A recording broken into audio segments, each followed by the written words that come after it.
Workshop, and welcome to the live gardening gardener's workshop. I forgot the name of my business, y'all. The Gardener's Workshop live shopping show. So glad you're here. How about these? Aren't they cool? We'll be talking about them in just a few minutes here. Totally love these. So today's show, I'm going to be sharing about the great debate, direct sow or transplant, right? Do you ever have that? We're going to take a look at what's still blooming on the farm and seeing what I'm planting on the farm now. And I have a giveaway today for those of you that are watching in app. Then you can participate in the giveaway, which is always a lot of fun. And remember, we wrap the whole show up at the end with a live Q&A. And if you would like to submit a question to be considered, just in the comments, put at Lisa and then type your question, and the team will pick those up and pick a couple for me to answer at the end of the show, because y'all know that's what I love the most, right? So before we get started, please hit that share button down at the bottom of your screen. Y'all just don't even know how much you're helping us. We have so many new people every single week, and we are so grateful to you for that, because I know that's where they're coming from. And hitting that share button invites people, it shows people that you're here, and it just brings them on over, and we are just so thankful to you for that. Now, before we get started, a little bit of housekeeping. Please check out your email and phone number here inside the app to make sure there's no typos. We can't ship to you without a valid phone number and an email address. And it happens every week, y'all. We have to chase somebody down. And sometimes we just have to wait until people say, "Where's my order?" And we don't like doing that. So please double check your information. Remember that here inside the app, seed only orders ship for free, as well as we have a cap on product shipping at $9.95. And today that has a really special deal going on. And we ship to all 50 of the United States. So we're happy about all of that. Now, if you are watching us on social media, we so love that you've dropped in, whether it be Facebook or Instagram. Welcome. You're part of the TGW family now, that you're here at the live show to see what's going on here on the farm. But what we want you to know is there is a phone app that is free that just elevates your experience. Not only do you get to participate in the giveaway, you can communicate with the other viewers, as well as submit questions for the Q&A, watch the favorites, watch replays, build a favorites list. And the comments are always a lot of fun in here, and especially today, because y'all, we're going to play a little game. So every week we typically sell out of some product during the show. And if you go to a product to put it in your cart and it says out of stock, get on the wait list, or get notified, I think it actually says, you want to sign up for that. All that means is that when it comes back into stock, you will actually get a little notification, and especially if it's a limited product or something that's on special, you definitely want to do that. And also, if you see folks posting the sunflower emoji, which is part of our logo, those are people that are identifying themselves as our students. Those are our online course students, and we absolutely love it when they just go crazy with the sunflower emojis and post them everywhere.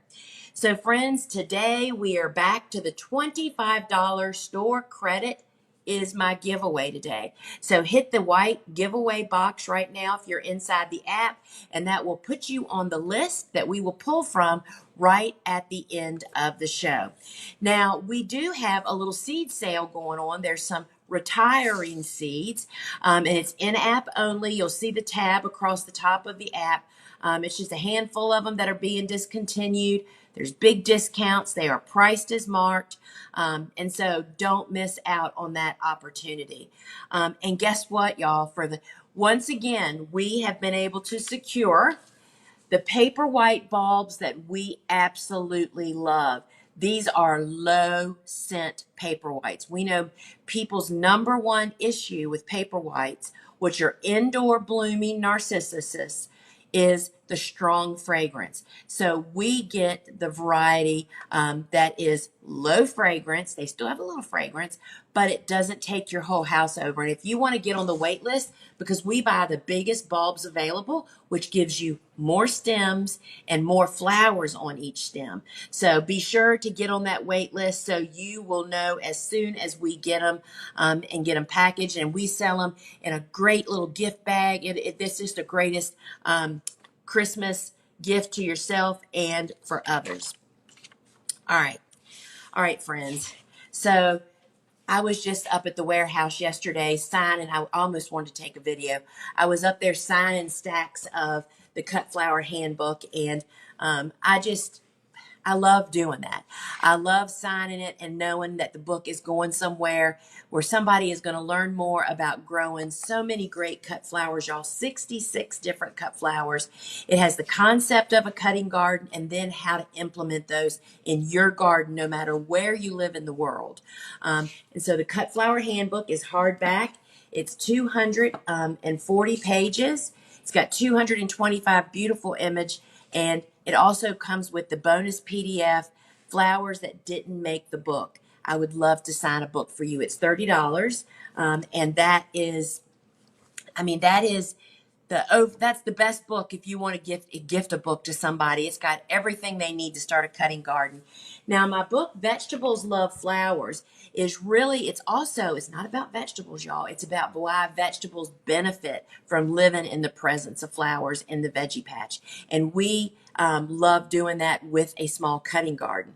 So this book is really about a small 3-season cutting garden, but this book is really about my gardening philosophy of how we garden and farm without pesticides. And this really kind of tells you all that, as well as a bunch of other great stuff about a cutting garden. So this book also comes with a free video book study when you purchase the book from us, which is I interview the photographer and my sis. And anyway, so that's a great one. I would love to sign that book for you too. And yeah.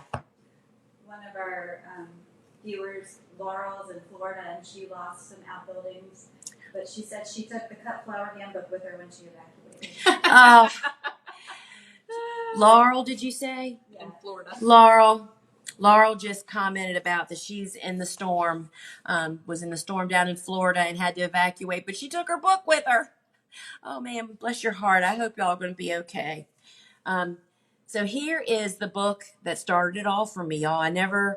Still can't believe I ever had the guts to pitch a book as being a dyslexic, but I did it, and it started it all, y'all. Being afraid is what's supposed to happen, right? The Cool Flowers is the first step in learning how to grow cool season hardy annuals.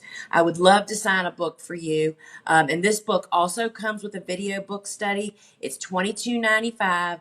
And this book is really based on all my years of farming, but it's written for the home gardener. So this is really a great start for folks. So the tip of the day is, do you direct sow or do you transplant? So here's the questions that I've got a couple questions here. The most common, frequently asked questions, particularly this time of year. I missed my seed starting window for transplant. Can I direct sow instead? So there's two reasons, problems with that question. If you've missed your window to plant your transplants, that means it must be past your 6 to 8 weeks before your last frost date. And direct sowing outdoors in the garden needs to be more timely than transplants do. And the reason for that is seeds, cool and warm, need warmth to break dormancy and sprout. And so if you plant seeds even later than you would plant transplants, there's a very strong chance that you're not going to have that warmth available to them to break dormancy. Now, they won't die. They'll just sit out there. They'll be vulnerable. They'll be overcome by weeds. But it's not the best thing to do. We often get asked that, people thinking that it'll be quicker to get a seed going outside in a garden late than starting it indoors. And my advice is usually, if you have to know which way the seed prefers, right? It's not really about what's convenient for us, right? So if the seed is one that prefers to be transplanted, you're better off to just start indoors immediately, because you can hoop and cover them when you get them out to the garden to help them become established. That is far easier than trying to get seeds to sprout outdoors in the garden once it's actually chillier. How can I tell if a seed prefers to be started indoors or sown directly in the garden? Well, it depends. If you read any of my books or buy your seeds from us, it tells you right on the seed packet. But if it doesn't tell you on the seed packet, then you need to go to a search engine and ask that very question. How do I sow XYZ? And then try to always stick with those resources that are either universities or it says ORG, a lot of times botanical gardens, to get some good information. So I thought we would play a little game about how, well, if you know. So you guys are going to answer in the comments and Susie will read them to me, but I'm just going to move through, right? So I'm going to hold up a flower picture and then you guys guess. This is Chinese forget-me-nots. How do you think you sow these? Do you start them indoors or do you start them outdoors? And so while y'all are posting your comments, guess what? It is a direct sower. How about that? Chinese forget-me-nots are better direct sown. All right, so here's another one. I have about 6 or 7 of them here for us to do. How about this? This is one of the many varieties of black-eyed Susans that I grow. And do you think it is preferred to be started inside or started outside? And when I say preferred, that means the way it's the easiest to be successful, which is kind of accepted in the commercial world. So what do you think about black-eyed Susans, Rebecca's? Are they either direct sown or transplanted? What do you think? Well, in my experience, transplanting black-eyed Susans is 100% more successful than direct sowing, right? Oh, how about this one? Corn cockle. Does anybody grow this? Do you know? Do you direct sow it or should we start that indoors? Anybody know? I can't hear y'all. There's a delay in their reply. They're doing a good job on the first two. Okay. Agrostemma, better known as corn cockle, prefers to be direct sown, right? I'm hoping this is going to help y'all remember, but you have to look this up on every single seed. How about this? Lauren Matthews said she direct sowed some this week. All right. I'm getting ready. I'm doing all my direct seeding tonight, y'all. Did I already say that? This is Amobium, one of my favorite new cool flowers in the last few years. And Amobium is just a great bouquet ingredient and a great dried flower. And guess what? It prefers to be started indoors. We have great success germinating and planting those out. How about this one, y'all? This is one of the prettiest cool flowers. These are so luscious. This is Monarda lambada. Doesn't look like any of the other bee balms. And it prefers to be started indoors. Let me just insert here any seed that can be easily started indoors. That's always the preferred method. It's just less labor, y'all, out in the garden. So we start them indoors and plant them out as a transplant. How about this? Does anybody even know what this is? This is just the funkiest little flower. There's so many different varieties now, and this is one of the new ones. This is African Bride. This is one of the Nigellas. And this one is super easy to direct sow out in the garden, right? So Nigella prefers to be direct sown out in the garden. And I plant I'm thinking 5 or 6 different ones. Their pods look different. And how about this? Knew that one. Huh? Everybody commented on that one. Oh, awesome. Y'all are doing great. You get A+ from me, y'all. All right, how about this? Snapdragons. It's hard to see because they're all the same color. This is the Opus Bronze, which is a really great color. How do snapdragons prefer to be started? They really should be started indoors and planted out. We haven't planted ours yet. We've got them all started. So snaps are one of those ones that just have more success when we start them indoors. And here's the last one, y'all. Giant poppy pods. And I just was reading somebody online the other day that was doing the opposite of the way that we do it anyway. Poppies. I find this to be true with the Iceland poppies and these giant bread seed poppies. And guess what? They are super easy to direct sow in the garden. So these poppies are direct sown in the garden. So friends, you have to look it up on every single flower. I mean, there's a reason that there's a preferred method. It just means you have more success easier, right? So let's just talk about, I'm going to actually demonstrate how I'm going to direct sow tonight, right? So Kelly's going to hold this tray of soil. So we're pretending this is out in my garden, y'all, right? And another pretend is I'm actually going to be sowing pelleted seeds so you guys can see them. But normally seeds that I'm direct sowing are not pelleted, right? Because usually pelleted seeds are pretty pricey. So can we hold it down just a little bit so I can? Oh. So the first thing I do, yes, you need to see. Yeah, first thing I do is I use either a stand-up hoe or our hand hoe to pull a trough down. I always do the middle of the bed first.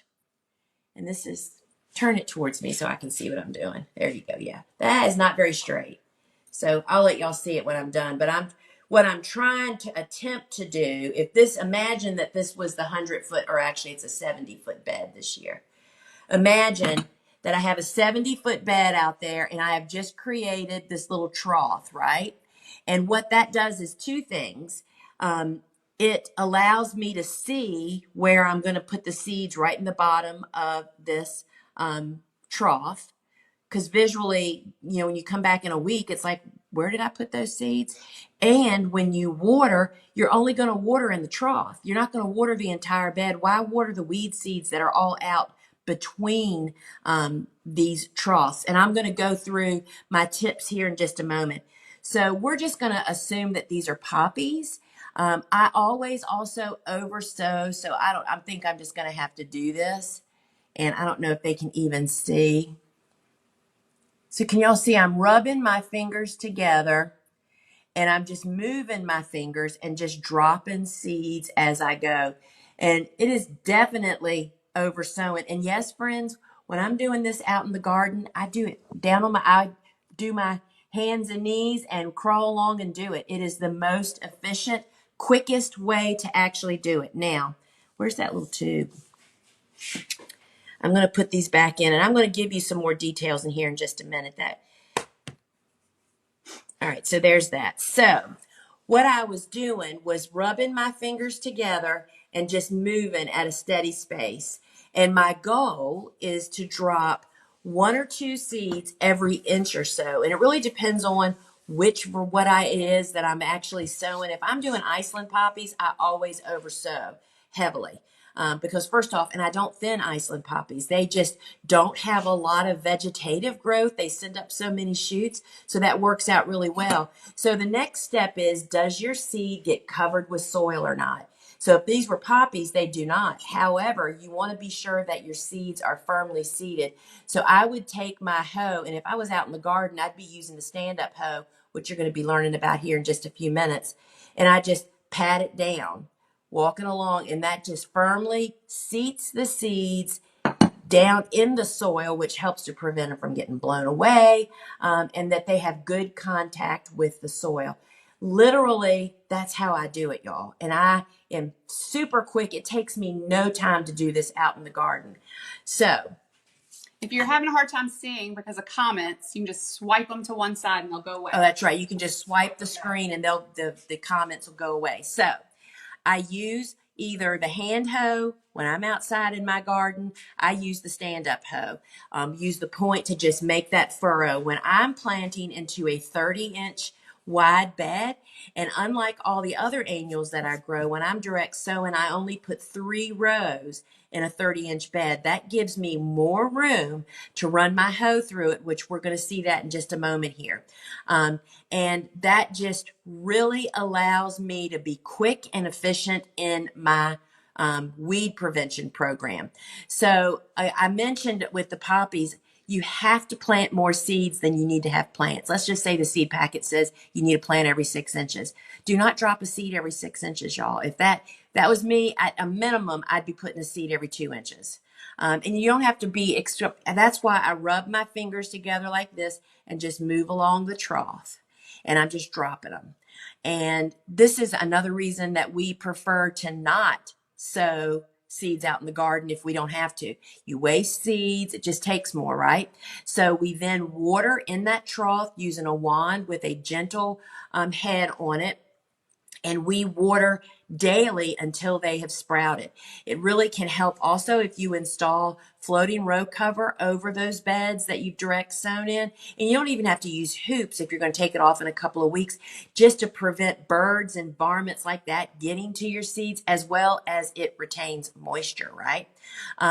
And I'm going to show you a demo here in a few minutes how I would hoe these beds to keep them virtually weed free going into winter, which means when they come out of winter, you're going to have minimal weeds, right?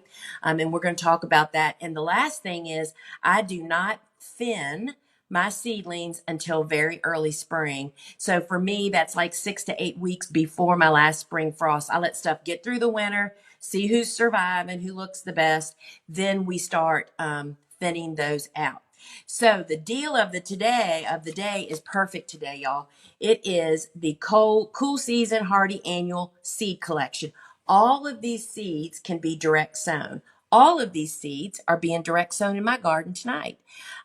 So this comes with a suggested plan. It's for a 3x10 garden. Plus it has some additional instructions from me, as well as there's instructions on the seed packets. It includes Nigella, corncockle, Iceland poppies, calendula, bupleurum, and larkspur. All do beautifully. So it's 20% off, which makes it $18.36, y'all. Plus, if you only buy seeds, does this get free shipping? It does, right? Yeah. Yes. So free shipping if you don't buy products. And so this is while supplies last, or until 8 a.m. Sunday morning. You can get the 6 packs of individually wrapped seeds and the seed collection instructions with the diagram for $18.36. And totally love that. Can you hit that air conditioner button? Yeah, and just hit the power on the air conditioner. Thank you. Didn't realize it wasn't on. So now, y'all, I'm going to actually demonstrate the stand-up hoe and the razor hoe. So we're going to pretend that I'm out in the garden, but I'm going to be doing it on concrete, which I think actually is going to show it even better, right? So I'm going to head over here. And once you guys can see me over here, I will, all right, so you guys can see this blue line. There's a piece of blue tape on the concrete right here. We are pretending that that is the line of seedlings. That's the trough that I've made. I start hoeing about every 10 to 14 days, about 2 weeks after I've sown the seed. So if I sow tonight, then I'll be doing my first hoeing in a couple of weeks. So I'm using for this the garden hoe, and this is literally my hoe that I use. And the first thing I want you to notice is the position that I'm holding the hoe in. The hoe blade is flat on the ground. Notice that the handle is totally upright. The way, and I'm going to come a little closer so you can see this. The way you hold the hoe is thumbs up. Sorry, y'all can't hear me very well. You can turn those off if you need to. So the way you hold this hoe is thumbs up, and that will, because let me tell you something, friends. Most people put their hoe out in front of them and do this, and they're chopping the ground. Nothing could be more incorrectly. All right, so you're dropping the hoe down in the soil an inch or two away from the trough that you've made, and literally, y'all, this is what I do.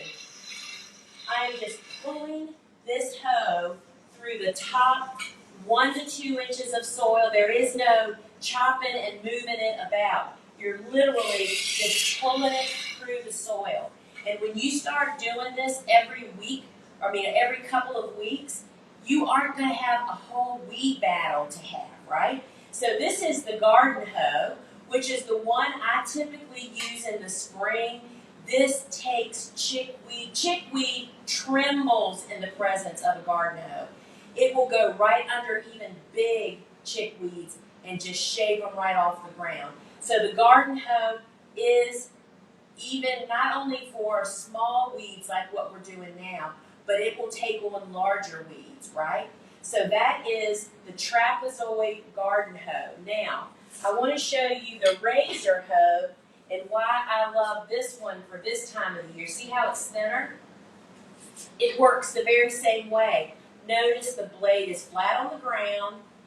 I'm standing upright, which means I'm getting no knot in my back. This is perhaps one of the most relaxing jobs I do on my farm, y'all. And you drop the razor in the ground, and you do the very same thing. But why do I use the razor hoe? I love going into the line of seedlings when that time comes. You can be very precision, get up next to seedlings, and you don't have to worry about taking them out because you're so narrow. It gives you space. This is the hoe that I thin with when it comes in springtime too. So the razor hoe is the very same way. You pop it down and you can pull it right along. And we have a really special offer to get both the hoes today, which we've never done before. Thank you, Val, for suggesting that to us. So that is the razor hoe. Both of these hoes are imported from Switzerland, and the handles are grown and come from New England. So we totally love that. I've used these hoes for over 25 years and absolutely love them. And I attribute my weed-free direct sown beds to these hoes and how easy they are to use. And because they're easy, I use them, right? So let's go back over and take a look at what we have over here. All right. So we are going to take a close-up look at the hoe. So when the hoes come to you, you'll get the head, and then you'll get the handle, and we'll provide you with the screw to attach them, right? So this is the garden hoe. And friends, I will tell you, you can sharpen. These are all made out of spring steel, which is what's so unique and different about them. You can sharpen them, but I will tell you that just the virtual design of these hoes, even when they're not super sharp, which I don't keep mine sharp because I have other people using them, they still work beautifully, right? So this is the garden hoe, the one I was talking about that's just so great about taking out larger weeds. There's less wrestling, right? So this is the garden hoe. How much is this by itself? Can you go back up, Susie? There you go. So the garden hoe with the handle, just this hoe, is $73.90. And then it would be $9.95 shipping in addition to that. So that's for the hoe and the head. Now here's that razor hoe that I was just showing you that I absolutely love using in the spring for thinning. It allows me to be precision. And it's the same. The hoe handle comes separately. These are 60-inch handles too, friends. That's really different than most other gardening tools you see out available in stores. The height of the handle allows you to stand upright. So the razor hoe with the handle is $68.90. And here's the special, y'all. We have made a stand-up hoe set. That is, you get both hoes, 2 handles, and one $9.95 charge, and see, there's a little bit of additional shipping included in the price here in Comments Sold because we have to ship them separately. I mean, it costs $24 most often for us to ship these to people, right? So you're getting a real savings when you buy both hoes, both handles, and we ship them together. So it would be $122.95 for both hoes plus $9.95 shipping. That makes them, with shipping, $66.50 a piece. Y'all, it's the best tool you're ever going to have. Totally, completely love it. Now, you saw me using this hand hoe. The hand hoe comes in a lefty and a righty. Every person on this farm that works here has one of these. They carry them around like they're purses. We use them for sowing seeds, for weeding, for grading mulch, for just moving stuff around. I'm reaching when I can't reach stuff, when you're down on the ground instead of moving. The right handle and there's a left handle, and it will ask you when you check out. They're $24.95. This is one of the first products we ever sold back when we started the Gardener's Workshop. Totally love it. They're Japanese. We love them. $24.95, and that, I will say, is perhaps one of the number one Christmas giving gift, because anybody that has yard benefits from that. And then here is our garden knife, the Hori Hori. This is a super heavy duty knife. It is great for prying stuff out of the ground, doing things down in the soil that you should not be using your clippers for. It comes with a sheath. It is a super heavy duty knife. You can saw, it's got serrated edge. I have literally been known to cut the center out of perennials to try to get some to transplant somewhere else. So the Hori Hori is a favorite of master gardeners, and men everywhere. They absolutely love this thing. So this is $46.95, and it comes with its own sheath. Now, this is the side knife bundle. See this little guy? It's got a serrated edge. Even when they're completely rusty, because I've been known to leave them outside, they still work like a gem. I use this to harvest greens, those types of leafy crops, as well as to cut stuff off of our tiller, as well as awesome for cutting leaf bags when you're dumping them in the garden. And this is, I believe this is a 4-inch blade. I think it is. Maybe it's 3 inches. But look at this baby one. This is smaller, and this one works really well when it's a hard cut and the other one might be too flexible because it's so long. You can get both of these for $17.95, or you can purchase them separately here inside the app. Now here's the Bobo weeder, and it's actually called a hand weeder. This is what Bobo pokes the holes in the Bio 360 with when she's planting. It's $7.95, but it's for thistles, long-rooted weeds. You push this in the ground and rock it once, and they pull right out. So there's a lot of great uses for that. And $7.95, it is really a deal. And I also love using that for container gardening. Then look at this. This is that baby dibber. It's $7.95, and this is another one I love using in container garden, which I'm getting ready to plant all of our pansies. This just helps you to not wear your finger out if you have arthritis like I do, and it's great for planting soil blocks, and it's the mini wood dibber. It's $7.95. Now, friends, here's my pouch and clippers, the ones that I use every day. This pouch is pretty old. I never lose clippers because of this pouch. I love these pouches because it has a clip. You don't have to have a belt on. I just wear it on my pocket. And that is just, this is what they look like when it's new, y'all. That's what it looks like when I first got it 15, 20 years ago. So we have the shear and pouch kit. It's $55.95. You can purchase these individually. If you don't have a good pair of clippers, these are actually Japanese bonsai shears. We absolutely love them. I use them for all my harvesting. Totally love those together. We're separate in the app. And yeah, you can get them separate also in the app. Now here's our tool belt. Totally love this. Super lightweight. It doesn't cumbersome like sometimes the leather ones can be. I've tried those too. This is an adjustable strap. It goes up to, I believe, 44 inches. And I love carrying my phone and all that stuff, so it won't be in my pocket. And when I put it on, I turn this around to be on my bum on the back, so I can bend over and cut flowers. This is $22.95. Oh, and it's adjustable from 28 inches to 44. It's a Tommy company, and it's just great quality. We really love that. And I know that y'all have heard me talk about these gloves. I've worn these gloves since 2002 or 2003. These are Atlas Nitrile Touch. They're called Second Skin. We sow seeds in them. You just forget to even take them off. Totally love them. You want them to fit like a surgeon's glove. This is a medium. I normally wear larges, so they run a little big. They're better to be tight, like a pair of pantyhose, than to be loose. They come from extra small up to large, and you can buy a single for $7.95 or a 4-pack for $24.95. This is not only, you should have a 4-pack in your drawer, but this is a great girlfriend, garden club, master gardener, gift swaps. People love these gloves, and they don't wear out. I wear them slick, never come through the end of a pair. $8, y'all. Best glove ever.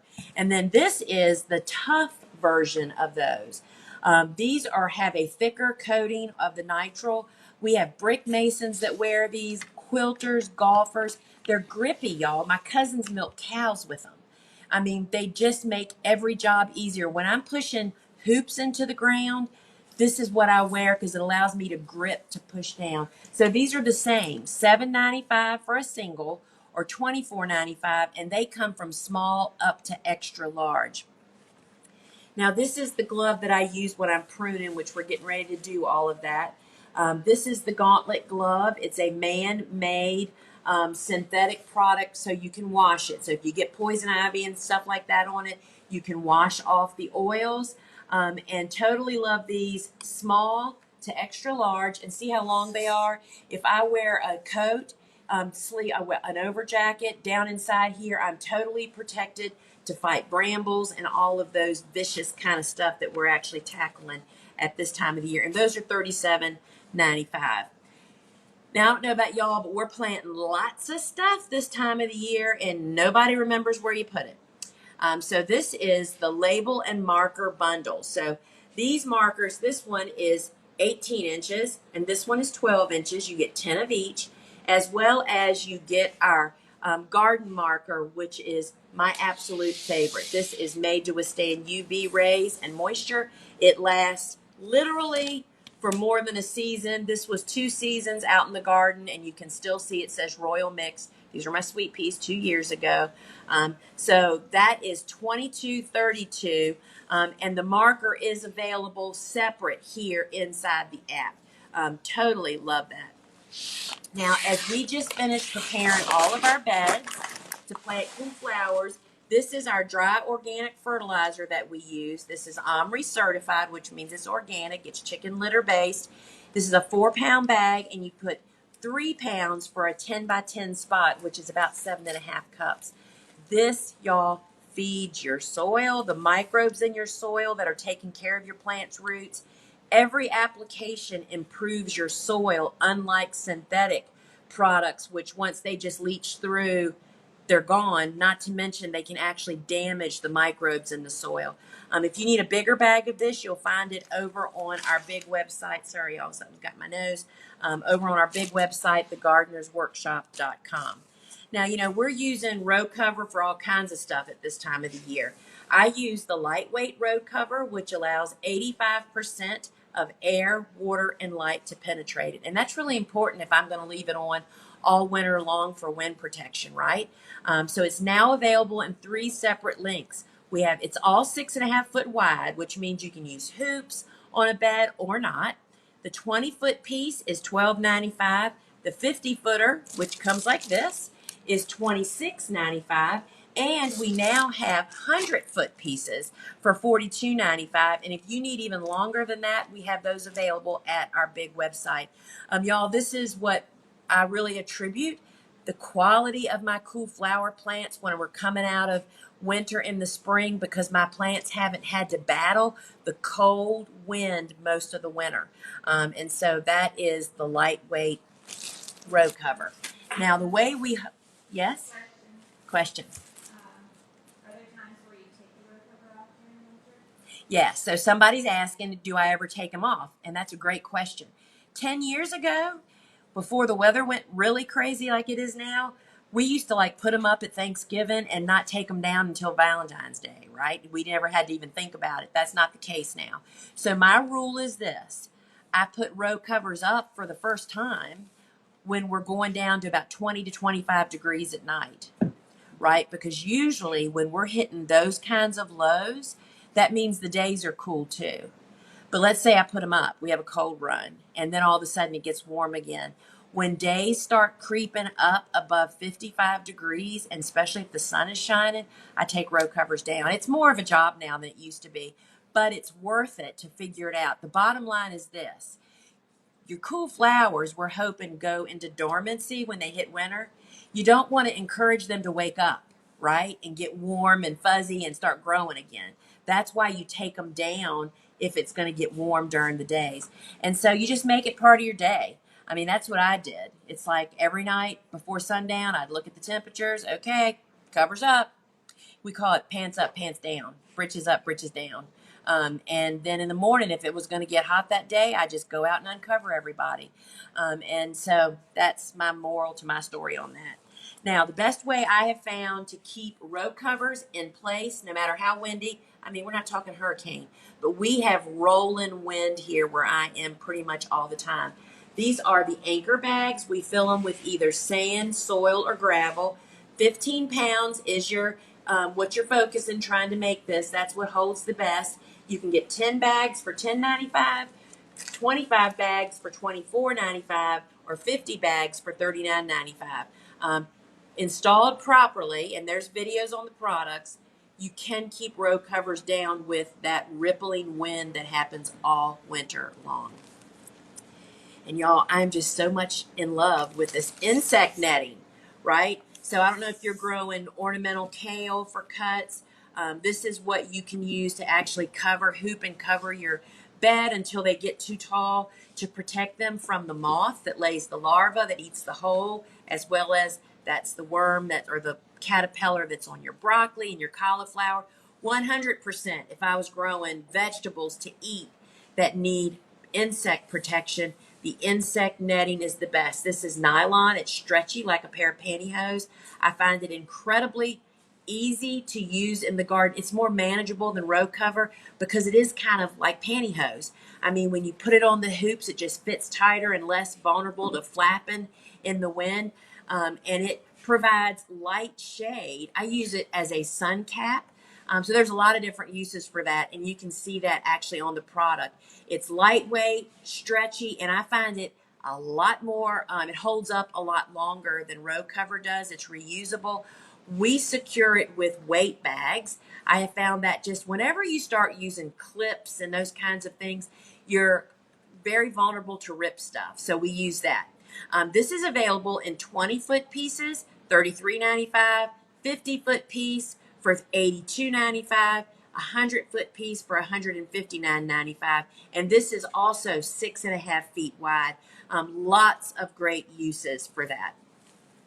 So y'all know that I use Bio 360 year round. The only beds we don't use Bio 360 on is direct sown beds. So they have to be open so you can hoe them, right? And so this time of the year, all of our beds that have already been made have the black side up. So we benefit from the sun heating the soil surface at least a little bit. And then when I make beds in the summer, we make those beds with the white side up. That cools the surface down. This is a corn byproduct. It's totally compostable. Super easy to pop a hole in. It's nothing like landscape fabric. I get that question a lot. This can be turned into the soil, mulched on top of it for it to become part of the soil. And this comes in two lengths, 50s and 100-foot long. It's 48 inches wide, which means you can use it up to a 36-inch wide bed. A 1-pack 50 is $24.95. A 6-pack of the 50s is $119.95. A 100 one piece is $39.95, and a 3-pack of the hundreds is $110.95. The big bonus of Bio 360 is that it blocks light from getting to the surface of the bed to germinate annual weed seeds. That's 90% of our battle. So this product single-handedly allowed me to scale my flower farm all those years ago. So this is our number one customer favorite product. It is the Soil Block Maker Kit. So this kit comes with the small soil blocker, which is the one that I use most often. It makes 20 of the 3/4 inch blocks. It includes 5 of the foam reusable trays that holds 3 clusters, as well as it includes the seed pan, the toothpick dispenser and toothpick, which is how I sow the seeds, and it comes with the Seed Starting Made Easy online course. This is my course that's 116 minutes long. It's broken up into a bunch of sessions. How to soil block, how to direct sow in the garden, how to use the commercial Swift blocker, and even how to plant in a plug tray. So that comes with it, and you have lifetime unlimited access to that. And then you have your choice of either 3 packs of cool season seeds or the warm season seeds, your choice of which of those that you would like. And it also includes our 6-quart bag of Fort V soil blocking mix. And this bag makes about 500 to 600 of those small blocks. So soil blocks are very dense, y'all, and it just does not use very much soil. So you get all of this for $89.95 plus $9.95 shipping. And so that gets you started to actually soil block. And so this is what I'll be using this afternoon, y'all. This is our cushy kneeler. Look how thick this thing is, y'all.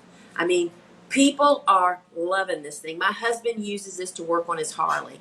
And he actually gave them to his plumbers to use when they're down on concrete. This is phenomenal. It's 15 by 20, 2 inches thick. It's lightweight, made in the USA. It is $42.95. And this is one that not only do you need one, but it is a gift. I mean, for people that are putting tile down, I mean, there's just no end to what you beats the britches out of knee pads. All right. So here's another one of my very favorites. We have sold this since we started the Gardener's Workshop. This is a kitchen compost bucket. We love this. You don't need filters and all that stuff, y'all, if you're maintaining your compost bucket as you should, which means you're dumping it a couple of times a week out of your kitchen. You're only putting raw vegetable type products, fruits and vegetables. I tend to chop mine up so they break down quicker. The top is very tight sealing, and this is $15.95, and you will love it. And it's amazing how many of those we sell, and then people come back. We used to do shows, right? Come back the next year and totally want one for their sister or somebody. All right, so the drying rack. This is the time of year everybody's thinking about drying. So do we have it? We do. So can y'all see this back here? So we have this drying rack fully loaded. And what this means, I would say this is like a 24-inch, it's round, but like a 24-inch square space. You can dry a lot of stuff. And I don't know if you can even see, I have my little bundles of the rooster peppers that I'm going to make a wreath out of.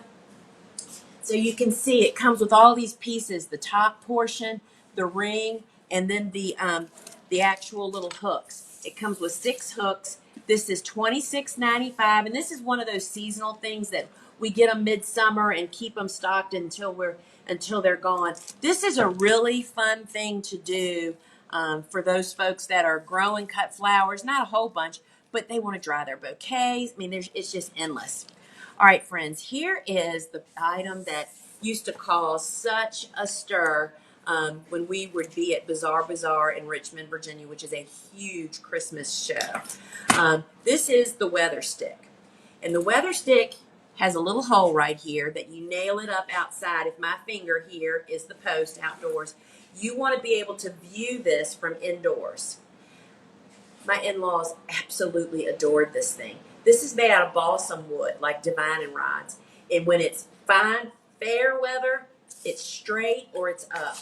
When rain is going to come, this stick moves all the way down. It is the most fascinating thing. He actually had his nailed right inside the window sill on the outside so they could actually watch it. This is how much? $10.95. It comes with an amazing package that has all kinds of testimonials, tells them how to use it. This is the funnest thing.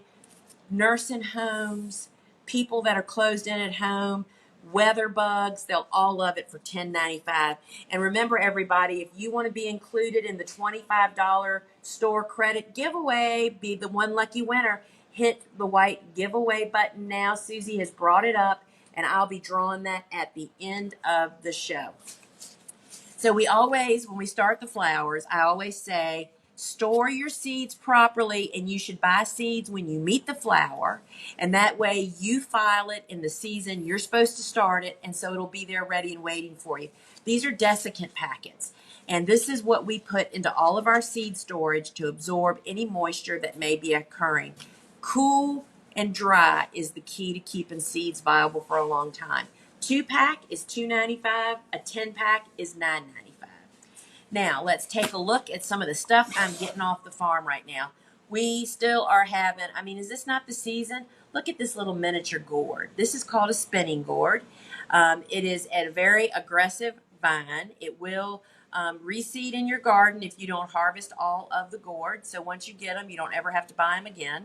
And these are great to sell fresh. think of, little crystal bowls. This is not the best, but you can fill little wooden bowls with it for your tablescape. Then once they dry, this is what they look like. And here's some, they're all over if you see little white dots up there, that's this. Susie made all these little ghost ornaments that we use for Halloween. That's the gourd. Y'all, you could use them fresh for the holidays, then dry them and have crafting fun all winter long. So the spinning gourd is pretty quick. You would plant it, early summer. It needs a trellis. It's very aggressive. Just mean it grows a lot. You don't need but 1 or 2 vines. And you will have, I bet I have 2,000 gourds out there, y'all. Let me know if you need a dump truck load full. All right, because we have probably 25 feet of tunnel with it. So here, my friends, is pumpkin on a stick. This is a variety of eggplant. And how much of this do you think you could sell this month? A lot, right? So these are drying, and they are super fun. It's a warm season. You would plant it midsummer. Has thorns, which you have to dethorn it. We use a florist knife to do that. And they are super popular. Here's something else that's growing on my tunnel out there. I wanted to pull one out. So this is hyacinth bean. I just wanted to show you. They're really cool. Look how pretty that is. This is the flower kind of situation. The flower doesn't last but a day. I couldn't even get one in here with a flower. These are so fun to put in bouquets. They're fun to lay on the table. See how purple the stem is? These are fun for tablescape, and the bees and pollinators absolutely love this. So this is hyacinth bean. I call it Jack and the Beanstalk, if that tells you how fast it grows. It's an annual, so it gets winter killed. The vine is heavy, so you'll either have to pull it off of something if you have vulnerable trellis, or put it on something super strong like we have. We absolutely love it, and it's a great pollinator plant. Now look at this. Is this not a great color for fall? This is Sunday Gold, and it glows outside in the garden, and it is beautiful in bouquets. So in Sunday, the colors, individual colors are available, as well as the mix, which we'll see here in just a moment. So this is sylphid, and isn't this a great color? This will go with everything. So this is a celosia plume, but I wanted to show you something. So I cut this and brought it in. This was a crop that was super tall, and even when a crop is super tall, you still need to cut it where it needs to be cut for regrowth. Even though this stuff was as tall as we were, can you see here? It got cut way up here instead of down here. This was still like 8 inches from ground level, right? But look at all these stems that are too short. They're too short because it was just cut too high up. So even when it's a super tall plant, you still have to make the cut, friends, where the plant needs you to make it cut. Sylphid is an incredibly useful crop. This is Celosia flamingo feather, and I totally love this stuff. And while it has a little pinky look to it, it kind of is blushy, and it depends on what you put it with. It's really a lot of fun for fall. And then, of course, we have Gumphrena till the cows come home. Look at that. This is the bicolor. People love that white dot, y'all. So you can make bundles to dry for wreaths, or you can use it fresh, or you can dry it. It is super fun. And then look, this is white swan marigolds. Buttercream would be a better name for this, probably. No fragrance, y'all. There is absolutely no fragrance on this. We grow those from as early as possible until as late as possible. And then here's more Sunday. This is the Sunday mix. Look how great those colors are, y'all. It's like they get richer in the fall, right? So all of these plumes, and what you need to remember about celosia is that it goes to seed quicker because the days are shorter. So you're not going to get as big and plump heads this time of the year, and you need to remember that. Don't leave them in the garden, then they become unusable. Here's another Gumphrena. This is Audra Pink. We absolutely love Audra. Love her growth habit. And it's kind of a purpley pink color. Totally love that. And of course, marigolds are Halloween, y'all. Candy corn. Long lasting, lasts in a vase forever, holds up, and you do know that it's the foliage that has fragrance, not the blooms. So these colors all available separately in the app, or you can grow the mix. We absolutely love that one. And so, y'all, the zinnias are the ones that are kind of like, shouldn't you just mow them? They're just not as happy as they were. This is the deep red. They aren't as voluptuous. Deep red is really a great color for this time of the year. And these are all Benary's Giants. Then we have the gold yellow. And friends, this is how you want to cut them. Long before they're fully developed, because they will quickly, like this, that's already getting dirty in the middle. So light colors, you harvest earlier than later. And look at these guys. Salmon. Is this not the color for fall? This is salmon. I think call it salmon rose, I think. Really beautiful. And then, of course, orange. What would fall be without orange? My favorite color. Big and voluptuous. They're totally beautiful. And then even the scarlet, I mean, you can go with the Southwest colors instead of the rose, the salmon. This is scarlet, and she's really beautiful. And then, of course, we grow zowie only in the fall. Look at that color. It's like yellow and fuchsia and red. That is really pretty. And then it does seem kind of like queen lime mix, or any of the queens, is made for fall, right? They're so pretty. They're so pretty. Silver dollar. No, this is silver dollar. So eucalyptus. The tip of the day is this. While we try to stretch out our harvest as long as possible, so I have them to show to you guys, stuff will start getting damaged. I was looking for some damage. I think it's on the next one I'm going to show you. As it gets cold, they start getting a little spotty. So you don't want to lose your eucalyptus. This is silver dollar, totally beautiful, really useful. So if your nights are getting cold, speed up your eucalyptus harvest. That is really pretty. And those spots I'm talking about, this is polyanthemus. So the leaves just start getting mottled, and you don't want that. I mean, the leaf is what it's all about, right? So this is polyanthemus, and I just love this big leaf. Totally love this one. And my back door neighbor's getting married tomorrow.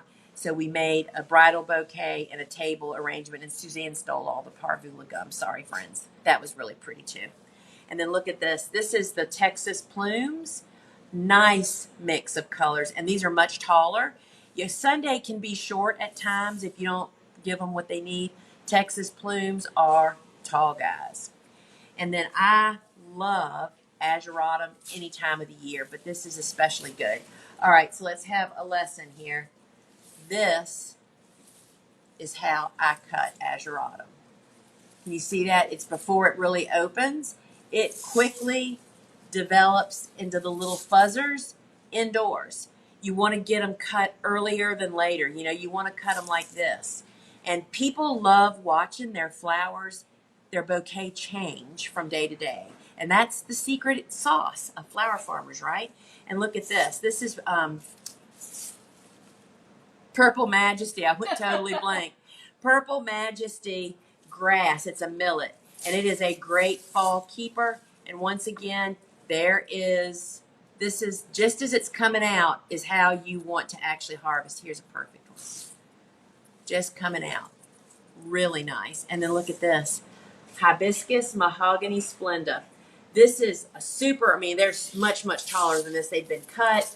And they're really productive. You don't need to grow many. And you don't want this in June. You want this in September and October. One stick of this in a bouquet is enough, but your commercial customers will absolutely love it. And if you sell to supermarkets, they'll love straight bunches. And we're still having straw flowers, y'all. So would be the mix. But all the colors are available individually. They're really beautiful. This, of course, is my favorite color, the orange. But all those are great, and they dry beautiful. Plus, look at this. This is the peach mix. Great colors. And then we have our rooster peppers. And here it is. Rooster peppers, and I got to see the person that got me this seed 20 years ago this past week at Kathy Jones of Periwinkle Farm. She's the one that saved this seed from the person that selected it years and decades ago. And so what is so special about this? This is what's so special. So I've already stripped the stem, which is no biggie. It's stripping the leaves at the top, y'all. Anybody that's ever tried to grow peppers as a cut flower knows that any money that you could have possibly made on the stem is lost in how many days it takes you to strip the peppers from the leaves because it is so intense. Did you see how quick I just did that? That's the characteristic of rooster peppers. We had this grown from us. It's a limited quality. You need to get them. And I love using them green all throughout the season. But then this time of the year, when they start turning red, Kathy told me Tuesday at the ASCFG that she is just making wreaths like crazy. It is a cash cow, y'all. Florist, this is a high value cash crop. So get rooster pepper seeds for next year while you can. Now here's another great cool flower that typically isn't around this time of the year. This reseeded. It's not really blooming, but this is Sorrenthe. And this is the earliest foliage I get out of my garden in spring. You fall plant it, and it gets, I don't think there's any flowers on here. Oh, look, there's one. They get this really cool hanging bloom, but I find their value is definitely in their sturdy foliage. So that is Sorrenthe, and we totally love that. Is that everything? That's everything. Oh my goodness, y'all, that's it. So that's kind of where we are here on the farm. So we're kind of, it's that time of the year where I'm looking at crops. I mean, I think we're going to lose the zinnias after this week. There's more bad ones than there are good ones. And it's just not worth your time. It's time to get your cool flowers in or a cover crop in. So, friends, it's time to wrap it up. But remember to stick around to the end for the Q&A. But I just wanted to remind everybody that we have so many free resources over on thegardenersworkshop.com. There are endless videos and blogs, our podcasts. We have 2 podcasts. We have Field and Garden, as well as Seed Talk with Lisa and Lane. And the one that just dropped yesterday for Seed Talk is Warm Season Drying Experiment Results. Lane really bases our Seed Talks on the questions that y'all submit to us. And so they're always very, very timely. So you can check out both of them on our website or on podcasts, wherever you listen to podcasts. I am hosting the Ask a Flower Farmer this coming Wednesday. I missed you guys so much. I was at the ASCFG this last week where I spoke, and I just want to say how humbled I was by just how warmly welcomed I was. And it was just so great to see people. And I won't talk about it because I'll cry, but I was in North Carolina, and y'all are amazing. So meet us back here next Friday for the live shopping show. Next week, dried cool flowers. So even more reason to get your cool flowers going. And we do have a winner of our $25 store credit. And I certainly hope you're here because you have to be here to claim it. And I just totally love giving stuff away, y'all. Melinda Rice. Melinda Rice, if you are here, give us a shout out in the comments and the girls will drop $25 right into your shopping cart. So it'll be ready and waiting for you. So give us a shout out, and then you can email us at info@thegardenersworkshop.com if you need to, and we can't wait to see if you're here. So, oh, she's here. Congratulations, Melinda. Thank you so much for participating. And we just love giving it away. So you have $25 waiting right inside your cart. And so I'm going to do the Q&A next. And if you can't stick around, thanks so much for joining us. It was my pleasure to have you here. So I'm going to do a couple of questions here. So she's in zone 9A. What can I sow now? Do I still have time to sow snapdragons?